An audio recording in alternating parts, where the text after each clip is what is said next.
Hello students, welcome to our channel P cube, यानी कि आपके अपने परिवर्तन फार्मेसी परिषद में।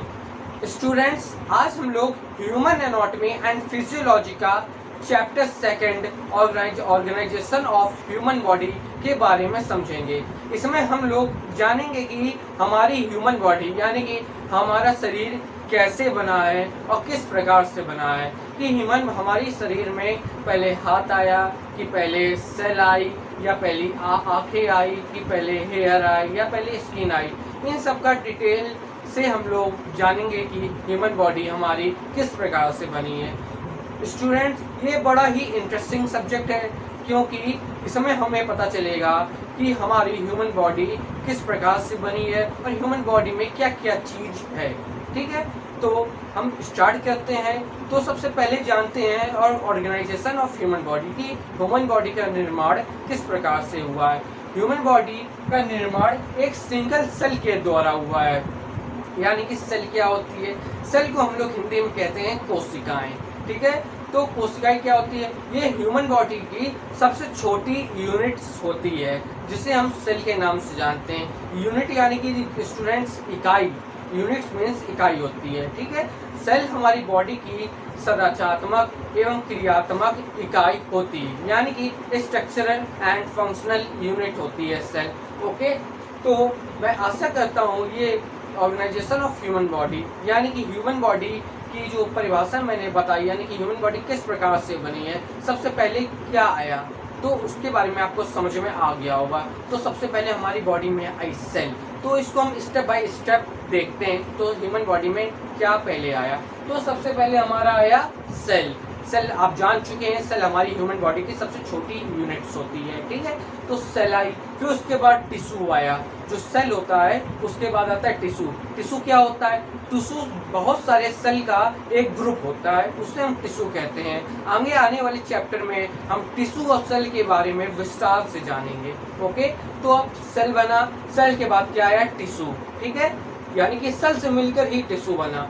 अब आता है ऑर्गन। तो सेल और टिश्यू से मिलकर क्या बना? ऑर्गन बना। सेल और टिश्यू को जब मिला दिया गया तब मिलकर बना क्या? ऑर्गन। अब आता है हमारा सिस्टम। तो सेल बना था पहले, फिर टिश्यू बना, फिर ऑर्गन बना। तो सेल, टिश्यू, ऑर्गन को जब मिला दिया गया, एक साथ कर दिया गया, तब बना हमारा ऑर्गन। लाइक जैसे हार्ट हो गया, ब्रेन हो गया, इस प्रकार से जितने ऑर्गन हैं वो सेल टिश्यू ऑर्गन से, मतलब सेल टिश्यू से मिलकर ऑर्गन बना। ठीक है, तो ऑर्गन के बाद हमारा क्या बना? सिस्टम बना। ठीक है, सिस्टम क्या होते हैं? सिस्टम हमारे 11 प्रकार के सिस्टम होते हैं, जो कि अभी हम जानेंगे। ठीक है, तो एक बार मैं रिपीट कर रहा हूँ। सबसे पहले क्या बना? सेल, फिर सेल से मिलकर बना टिश्यू। ठीक, टिश्यू से मिलकर बना ऑर्गन, यानी कि सेल और टिश्यू से मिलकर बना ऑर्गन। अब सेल, टिश्यू, ऑर्गन, इन तीनों से मिलकर एक सिस्टम बना, जो कि हमारी बॉडी को चलाते हैं, यानी कि वर्क करवाते हैं हमारा। ठीक है, तो अब सिस्टम के बाद हमारी बनी पूरी बॉडी। ठीक है, एक बार हम फिर समझते हैं। सबसे पहले हमारा बना सेल बना। ठीक है, सेल से मिलकर बना टिश्यू, और अब बना सेल और टिश्यू से मिलकर बना क्या? हमारा ऑर्गन बना। ठीक, अब सेल, टिश्यू, ऑर्गन से मिलकर बना एक पूरा सिस्टम, जो हमारी बॉडी में वर्क करवाता है कि हमारी बॉडी किस प्रकार से चलती है, वो सब काम करवाता है। ठीक, अब सेल, टिश्यू, ऑर्गन और सिस्टम, इन चारों से मिलकर एक हमारा पूरा शरीर बनता है, बॉडी। ठीक है, आइए हम लोग डिटेल से जानते हैं। तो ऑर्गन, सेल हमारा समझ गए आप लोग क्या जान होता है, और टिश्यू समझ गए। तो अब बात आती है ऑर्गन की। ऑर्गन हमारे कितने प्रकार के होते हैं? जैसे हार्ट होगा, ब्रेन होगा, ये कितने प्रकार के होते हैं? ये 2 प्रकार के होते हैं, internal organ, external organ. Internal organ वह ऑर्गन होते हैं जो हमारी ह्यूमन बॉडी यानी कि जो हमारे शरीर के अंदर पाए जाते हैं, जैसे हार्ट हो गया, लंग्स हो गया। ठीक है, और एक्सटर्नल ऑर्गन जो हमारे शरीर के बाहर पाए जाते हैं, उसे एक्सटर्नल ऑर्गन कहते हैं दोस्तों। ठीक है। तो अब बात आती है सिस्टम। जो सिस्टम होते हैं वो 11 प्रकार के होते हैं, जैसा कि मैंने आपको बताया। तो वो 11 प्रकार के क्या क्या होते हैं, एक बार मैं सिस्टम के सारे नाम बता दे रहा हूँ आपको जो 11 प्रकार के हैं, और उसको याद करने का तरीका यानी कि उसको समझने का तरीका बता देता हूँ, जिससे आपको कभी इसको याद करने व रटने की जरूरत नहीं पड़ेगी। तो आइए, सबसे पहले हमारा सिस्टम होता है नर्वस सिस्टम। फिर सेकेंड नंबर में आता है स्केलेटन सिस्टम, यानी कि दोस्तों जो नर्वस सिस्टम होता है उसमें आता है ब्रेन हमारा, ठीक है। और स्केलेटन सिस्टम में होता है उसमें हमारी बोन आती है, ठीक है। तो दोस्तों ये एक बार पढ़वा दे रहा हूँ मैं, यानी कि आपको एक बार रिपीट करवा दे रहा हूँ, फिर उसके बाद मैं समझा दूंगा तो आपको याद करने की जरूरत ही नहीं पड़ेगी, ठीक है। नर्वस सिस्टम हो गया, स्केलेटन सिस्टम हो गया, अब आती है मस्कुलर सिस्टम जिसमें हमारी मसल्स आती हैं, ठीक है। अब सर्कुलेटरी सिस्टम में हार्ट आता है यानी कि दिल आता है, ओके। तो अब 5 नंबर में आता है रिस्पिरेटरी सिस्टम में हम लोग सांस ले पाते हैं यानी कि लंग्स आता है उसमें, ओके। अब डाइजेस्टिव सिस्टम आता है, डाइजेस्टिव सिस्टम यानी कि पेट, जिसमें हम लोग खाना पाचन होता है हम लोगों का, ठीक है, स्टमक, ठीक है। अब एक्सक्रीटरी सिस्टम में आता है किडनी आता है, ओके। अब एंडोक्राइन सिस्टम में ग्लैंड्स आती हैं यानी कि ग्रंथियां आती हैं, ठीक है। इंटीग्यूमेनिटी सिस्टम यानी कि स्किन, जो हमारी जो स्किन होती है उसको इंटीग्यूमेनिटी सिस्टम के अंतर्गत वो आती है, ठीक है। अब लिम्फेटिक सिस्टम में स्प्लीन आती है, जो हम लोग कहते हैं उसको प्लिया भी कहते हैं, ठीक है। अब बात आती है रिप्रोडक्टिव सिस्टम में, यानी कि रिप्रोडक्टिव ऑर्गन्स आते हैं, जैसे पेनिस हो गया, वजाइनल हो गई, ये सब आती हैं। अब इसको हम समझा दे रहे हैं, आपको कभी याद करने की जरूरत नहीं पड़ेगी, बस समझ लीजिए एक बार। तो ये सिस्टम याद करने का तरीका एक बेस्ट है, जो कि सबसे पहले हमारा क्या आता है, नर्वस सिस्टम यानी कि ब्रेन। तो आप लोग खुद ही देखिए, सबसे हमारी ह्यूमन बॉडी में सबसे ऊपर क्या चीज आ रही है, ये आ रही है ना, ब्रेन आ रही है। तो नर्वस सिस्टम से ब्रेन याद रखो, सबसे पहले आता है। उसके बाद क्या आता है, जब ब्रेन आ गया तो ब्रेन को कवर करने के लिए बोन की भी आवश्यकता होती है। बोन यानी skeleton system, nervous system brain, skeleton system यानी कि बोन, ओके। अब बात आती है मस्कुलर। जब बोन आ गई तो बोन को अट्रैक्टिव दिखाने के लिए मसल्स लोग बनाते हैं, तो उसको मस्कुलर सिस्टम कहते हैं, ठीक है। तो आपके 3 सिस्टम हो गए। अब आती है सर्कुलेटरी सिस्टम। जब मसल्स भी हो गई तो सर्कुलेटरी सिस्टम की आवश्यकता होती है। तो भाई जो दिल होता है, दिल ही तो मेन होता है हमारा, यानी कि हार्ट। जब मसल्स आ गई उसके बाद हमारा आता है क्या, हार्ट आता है, यानी कि सर्कुलेटरी सिस्टम, ठीक है, जिसकी वजह से ब्लड हमारी पूरी बॉडी में मतलब बॉडी में फ्लो होता है, ठीक है। अब बात आती है रिस्पिरेटरी सिस्टम। भाई जब दिल आ गया यानी कि हार्ट आ गया तो उसके बाद सांस लेने की तो आवश्यकता होती है, यानी कि रिस्पिरेटरी सिस्टम यानी कि लंग्स की, ओके। इतनी बात समझ में आ गई। तो अब बात आती है, जब लंग्स से अब सांस भी ले रहे हो तो भाई खाना भी तो खाना है, तो क्या आता है, डाइजेस्टिव सिस्टम यानी कि स्टमक आता है, ओके। तो एक्सक्रीटरी सिस्टम, उसके बाद डाइजेस्टिव सिस्टम हो गया यानी कि खाना खा रहे हैं, उसके बाद एक्सक्रीटरी सिस्टम आता है, यानी कि आप पानी भी तो पियोगे खाना खाने के बाद। जब पानी पियोगे तो उसका वेस्ट जो फ्लूइड होता है वो हमारी किडनी से फिल्टर होकर एक्सक्रीट आउट हो जाता है, यानी कि यूरिन एक्सक्रीट आउट होती है। वो किसके जरिए होती है, किडनी के द्वारा होती है, ठीक है। तो एक्सक्रीटरी सिस्टम, ठीक है, एक्सक्रीटरी यानी किडनी का आता है, ठीक। अब एंडोक्राइन सिस्टम आ गई।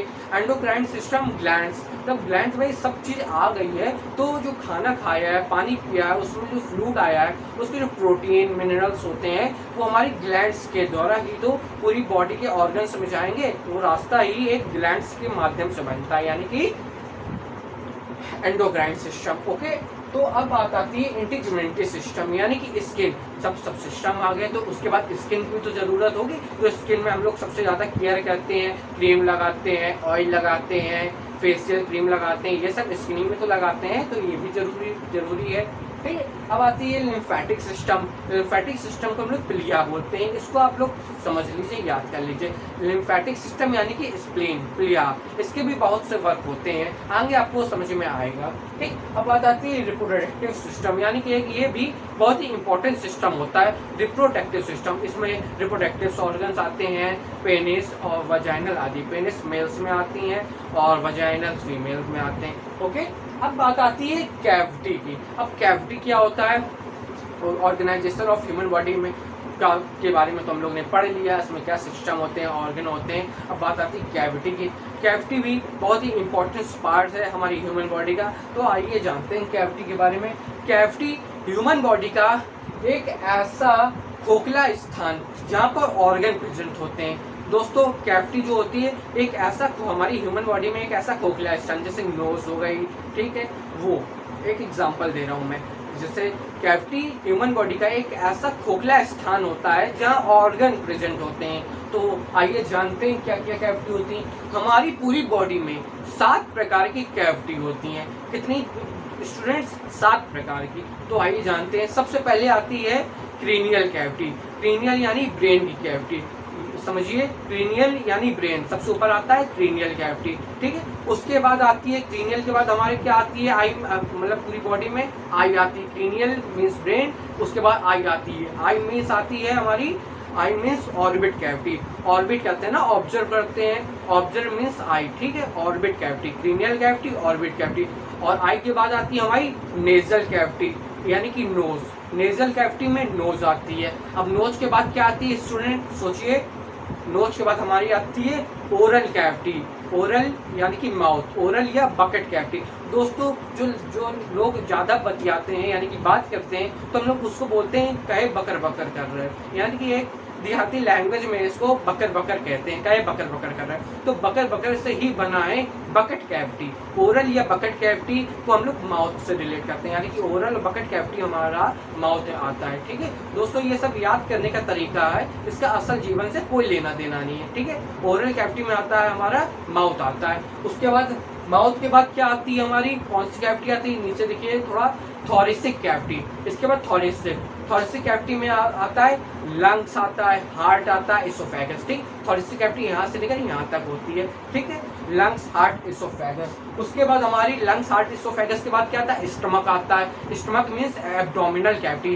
ये ह्यूमन बॉडी की सबसे बड़ी कैविटी होती है दोस्तों, ठीक है। ह्यूमन बॉडी में मतलब एब्डोमिनल कैविटी पेट आता है, यानी कि एब्डोमिनल कैविटी में क्या आता है? स्टमक आता है, ठीक। अब बात आती है पेल्विक कैविटी। पेल्विक कैविटी में वही आता है रिप्रोडक्टिव ऑर्गन्स आते हैं हमारी, जो पेल्विक कैविटी में रिप्रोडक्टिव ऑर्गन। तो हमारी बॉडी में 7 प्रकार की कैविटी होती है। कौन कौन सी? क्रेनियल कैविटी जिसमें ब्रेन आता है, ऑर्बिट कैविटी जिसमें आई आती है, नेजल कैविटी यानी कि नोज आती है, ओरल या बकेट कैविटी यानी कि माउथ आता है, चाहे बकर बकर कर रहे हो, इससे याद रखें आप लोग, ठीक है। और थोरेसिक कैविटी में लंग्स, हार्ट, इसोफेगस आता है दोस्तों। इसोफेगस यहाँ से यहाँ तक होता है, ठीक है। अब एब्डोमिनल कैविटी, उसके बाद स्टमक आता है। एब्डोमिनल कैविटी में स्टमक आता है। फिर अब बात आती है लास्ट कैविटी की, यानी कि पेल्विक कैविटी। बहुत ही इंपॉर्टेंट कैविटी होती है, ये होती है रिप्रोडक्टिव ऑर्गन्स, ठीक है। रिप्रोडक्टिव ऑर्गन, ये जो पेल्विक कैविटी में रिप्रोडक्टिव ऑर्गन आते हैं, जो आप सभी जानते होंगे। तो बात आती है दोस्तों ये रीजन ऑफ एब्डोमिनल कैविटी की, ठीक है। यानी कि रीजन ऑफ एब्डोमिनल कैविटी मतलब पेट में कौन कौन से ऐसी कैविटी होती हैं जो हम मेडिकल टर्मिनोलॉजी में यूज कर सकते हैं। यानी कि हम लोग जाते हैं डॉक्टर के पास, तो उनसे बोलते हैं सर हमारा यहाँ दर्द हो रहा है, तो यहाँ उसका यहाँ थोड़ा नाम होता है। हम लोग मेडिकल, आप लोग मेडिकल के स्टूडेंट्स हैं, तो आप लोग उनको बोले यहाँ का इस जगह का कोई नाम, स्पेशल नाम होता है। तो आइए हम लोग इस वीडियो में जानते हैं क्या नाम होता है। तो दोस्तों अगर आपको इस चैप्टर की तो PDF चाहिए हो तो आप हमारे WhatsApp नंबर पर मैसेज कर सकते हैं, ठीक है, जो कि आपको स्क्रीन में शो हो रहा होगा। ये PDF आप लोग WhatsApp में मैसेज करके ये चैप्टर का नाम सेंड कर दीजिए और आप बोल दीजिए सेंड PDF, सेंड चैप्टर का नाम PDF, ठीक। फिर उसके बाद आपका मैसेज मिलने के बाद आपको हमें 5 रुपये का मतलब 5 रुपये पेड करना होगा ऑनलाइन। फिर उसके बाद आपको इस पूरे चैप्टर की PDF मिल जाएगी। PDF का प्राइस है मात्र 5 रुपये, ठीक है। तो अब बात आती है रीजन ऑफ एब्डोमिनल कैविटी। तो रीजन ऑफ एब्डोमिनल कैविटी यानी कि नाम क्या क्या है अपने एब्डोमिनल कैविटी में। तो ये हमारा ये आता है एपिगैस्ट्रिक, जो इतना ऊपर का हिस्सा होता है उसको एपिगैस्ट्रिक रीजन बोलते हैं, ओके, एपिगैस्ट्रिक। अब बात आती है ये होता है इसको राइट यानी कि राइट बोलते हैं यानी कि लेफ्ट बोलते हैं, ठीक है। आपका राइट हमारा लेफ्ट होता है, ठीक है, और आपका लेफ्ट साइड हमारा राइट है। तो ध्यान से समझिएगा, ठीक। इसको बोलते हैं राइट एपिगैस्ट्रिक रीजन, ठीक है, इसको लेफ्ट एपिगैस्ट्रिक रीजन। और जो नाभि होती है, नाभि यानी जिसको आम भाषा में हम लोग तोंद कहते हैं, तो नाभि को अम्बलाइकर कहते हैं। तो आप लोग को अब जब भी दर्द हो यहाँ पर तो उसको आप सर डॉक्टर के पास जाइए, तो सर बोलिए हमारा राइट एपिगैस्ट्रिक रीजन में पेन हो रहा है, ठीक है। तो इसको राइट एपिगैस्ट्रिक, इसको लेफ्ट एपिगैस्ट्रिक और नाभि को हमारा अम्बिलिकल रीजन कहते हैं। ठीक है, अब बात आती है जो राइट एपिगैस्ट्रिक के जिस नीचे होता है उसको लंबर कहते हैं, राइट लंबर। ठीक है, अब इसको लेफ्ट साइड को लेफ्ट लंबर, राइट साइड को राइट लंबर। ठीक है, अब लंबर के नीचे हमारा आता है राइट इलियक, यानी कि इलियक उसको लंबर के नीचे, यानी उसको को हम लोग जो बटक होता है उसको भी इलियक कह सकते हैं। राइट इलियक और लेफ्ट इलियक, राइट साइड को राइट और लेफ्ट साइड को लेफ्ट। और जो जैसे ऊपर साइड को एपिगैस्ट्रिक कहते हैं, उसी के जैसे ऊपर के मिड को एपिगैस्ट्रिक कह रहे हैं, वैसे नीचे जो होता है मतलब मिड में उसको हम लोग कहते हैं हाइपोगैस्ट्रिक रीजन। ठीक है, तो आपको ये सभी चीज़ें अच्छे से समझ में आई होगी। दोस्तों, अगर आपको ये इंटरेस्टिंग टॉपिक, जो इंटरेस्टिंग चैप्टर है ऑर्गेनाइजेशन ऑफ ह्यूमन बॉडी, अगर हमारे माध्यम से ये आपको जरा भी समझ में या कि बहुत ही अच्छे से समझ में आया होगा, मैं ये आशा करता हूँ। ये इतनी आसान भाषा मैंने समझाया है, ऐसे कोई आपको नहीं समझा सकता है। तो दोस्तों, अगर आपको समझ में आया हो तो हमारी वीडियो को लाइक करें और दोस्तों तक अपने शेयर जरूर करें और हमारे चैनल को सब्सक्राइब करें दोस्तों, जिससे हमें मोटिवेट मिलता है और अगली वीडियो और जल्द ही आएगी।